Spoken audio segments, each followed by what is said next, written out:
మరి ఈ రోజుల్లో ఎక్కడ చూసినా ప్రతి బిడ్డ హృదయాలలో, ప్రతి బిడ్డ కుటుంబాలలో ఏదో ఒక విధమైనటువంటి ఆందోళన, కలవరము, భయం కలిగించేటటువంటి పరిస్థితి, నిజమైనటువంటి శాంతి, సమాధానం లేదు కుటుంబాలలో.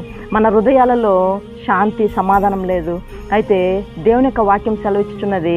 యెషయా గ్రంథము 26వ అధ్యాయము 3వ వాక్యంలో చూసుకున్నట్లయితే, ఎవని మనసు నీ మీద ఆనుకొనునో వానిని నీవు పూర్ణ శాంతి గలవానిగా కాపాడదువు. మరి ఈరోజు మన మనసు ఎవరి మీద ఆధారపడి ఉన్నది? మనుషుల మీదనా, ఉద్యోగం మీదనా? ఇవన్నీ మనకి కొంచెము పరిమితి మాత్రమే మనకి శాంతిని ఇవ్వగలదు. కానీ మనము జీవితాంతము, మన రోజంతా మనము పూర్ణ శాంతితో జీవించాలంటే మనం దేవుని మీదనే ఆధారపడాలి. ఇవన్నీ లోకంలో ఉన్నవన్నీ శాశ్వతం కాదు, కానీ కొద్ది కాలం ఉండును.